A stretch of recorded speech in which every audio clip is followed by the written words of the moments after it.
जय हिंद दोस्तों। आज देखने वाले हैं कुछ खास वर्डिंग जो कि सेंटेंसेस को जोड़ने का काम करती है। मतलब एक से ज्यादा सेंटेंस आएंगे और वो आप यदि जानते हो तो बहुत आसान होगा आपके लिए एक अच्छे अंग्रेजी बोलना। ये बुक अभी तक यदि नहीं ली है तो ले लीजिए, बहुत आसान है। घर बैठे अंग्रेजी सीखना है, इस बार वो कंप्लीट कर देना है। चलिए देखते हैं। इसका नतीजा यह हुआ कि इसको ध्यान में रखते हुए वैसे हो ही नहीं सकता, इसके बजाय आखिरकार, एकदम से, दूसरी ओर, तो इस तरह के सेंटेंस हम कैसे बोलेंगे चलिए देखते हैं। इंस्टेड, इसके बजाय या इसके बदले। इंस्टेड, इंस्टेड मैंने पार्टी में जाने के बजाय घर पर रहने का फैसला किया। I decided to stay home instead going to the party. I decided to stay home instead going to the party. Instead इसके बजाय, उसने टीवी देखने की बजाय अपनी परीक्षा के लिए अध्ययन करना चुना। She chose to study for exams instead of watching TV.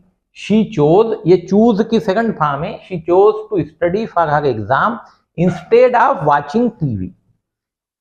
उन्होंने शिकायत करने की बजाय मेरी मदद करने की पेशकश की।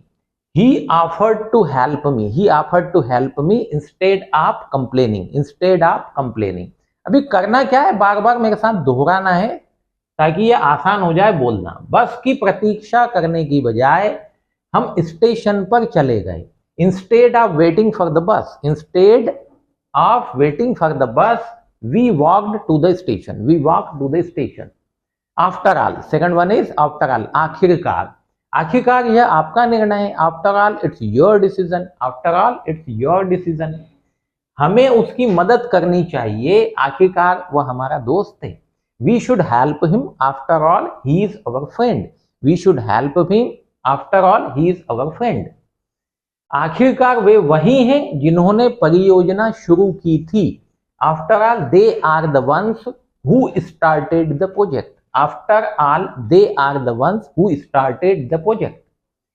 उसने परीक्षा के लिए अध्ययन नहीं किया, नतीजतन वह असफल रही। मतलब एज अ रिजल्ट, इसका नतीजा यह हुआ कि, मतलब एक पहले कारण है उसके बाद उसका रिजल्ट है। She didn't study for the exam. As a result, she failed.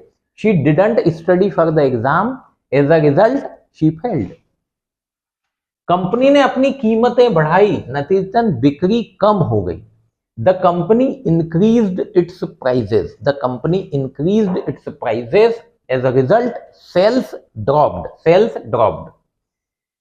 वह बस से चूक गया, मतलब बस मिस हो गई, नतीजतन उसे बैठक के लिए देर हो गई। He missed the bus. He missed the bus. As a result, he was late for the meeting. He was late for the meeting. By the way, वैसे क्या आपने अपना होमवर्क पूरा किया है? वैसे क्या आपने अपना होमवर्क पूरा किया है? Bye the way, did you finish your homework? Did you finish your homework? वैसे मैंने कल मॉल में आपके दोस्त को देखा था। By the way, I saw your friend at the mall yesterday. I saw your friend at the mall yesterday. वैसे मैं बैठक में शामिल नहीं हो पाऊंगा। By the way, I wouldn't be able to attend the meeting. By the way, I wouldn't be able to attend the meeting. वैसे मैंने सुना है कि शहर में एक नया रेस्तरां खुल रहा है। रेस्तरां मतलब restaurant. By the way, I heard there is a new restaurant opening in the town. By the way, I heard there is a new restaurant opening in the town. All of a sudden, एकदम से, अचानक से, अचानक बत्ती गुल हो गई। All of a sudden, the lights went out. All of a sudden, the lights went out. हम बात कर रहे थे, अचानक वह रोने लगी। We were talking. All of a sudden, she started crying. All of a sudden, she started crying. अचानक रसोई से जोर का शोर आया। All of a sudden, there was a loud noise from the kitchen. All of a sudden, there was a loud noise from the kitchen.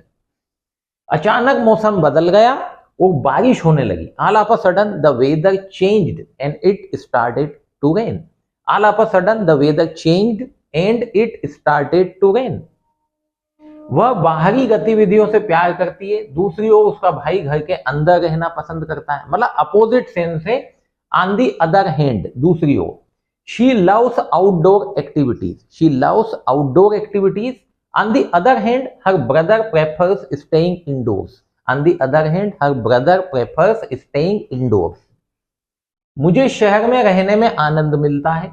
दूसरी ओर मेरे दोस्त को ग्रामीण इलाकों की शांति पसंद है। I enjoy living in the city, I enjoy living in the city.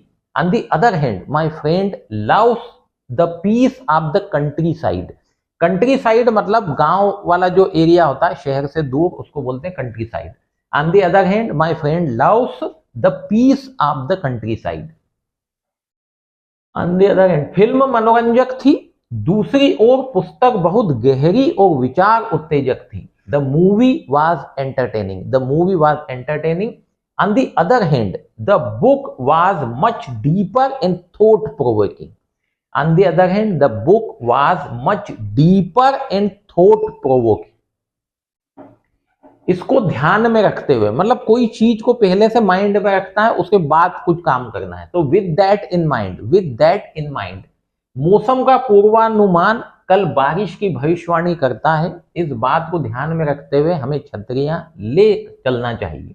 The weather forecast predicts rain tomorrow. The weather forecast, forecast मतलब जो पहले से बता दे, भविष्यवाणी जो होती है।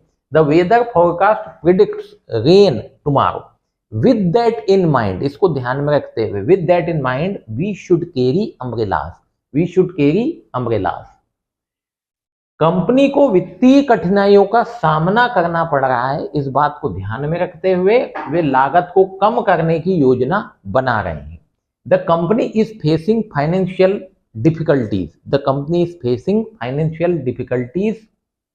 With that in mind, with that in mind they are planning to reduce cost, they are planning to reduce cost। हम बैठक के लिए देर से चल रहे हैं, इस बात को ध्यान में रखते हुए चलो एक छोटे रास्ते से चलते हैं ताकि जल्दी पहुंच जाए। We are running late for the meeting, we are running late for the meeting. With that in mind, इसको ध्यान में रखते हुए let's take a quicker route, let's take a quicker route. Out of the question मतलब condition ऐसी है कि ये काम हो ही नहीं सकता, इसके बारे में सोचना भी नहीं है। आउट ऑफ द क्वेश्चन, इस महीने छुट्टी पर जाना हमारे काम की प्रतिबद्धताओं कारण संभव नहीं है, मतलब काम बहुत है, संभव नहीं है बाहर जाना। Going on a vacation this month is out of the question, going on a vacation this month is out of the question because of our work commitments, because of our work commitments. यह मेरे लिए संभव नहीं है कि मैं आपको अभी पैसा उधार दे सकूं। It's out of the question for me, it's out of the question for me to lend you money right now, to lend you money right now. हो ही नहीं सकता, बैठक को जल्दी छोड़ने की सोचना मत, मतलब ये हो ही नहीं सकता, हमें तब तक रहना होगा जब तक ये खत्म न हो जाए। Leaving the meeting early is out of the question, leaving the meeting early is out of the question. We have to stay until it's over, we have to stay until it's over। चलिए, ये कुछ खास expression है। यदि video ठीक लगा हो तो लाइक करें, वीडियो सब्सक्राइब नहीं किया है, यदि चैनल अभी तक सब्सक्राइब नहीं किया है तो सब्सक्राइब करें, दोस्तों के साथ शेयर करें, बोलने की कोशिश करें, क्योंकि आप बोलोगे तो वह सुनेगा, वो बोलेगा तो आप सुनेंगे, तो इंग्लिश इंप्रूव होगी। Thank you.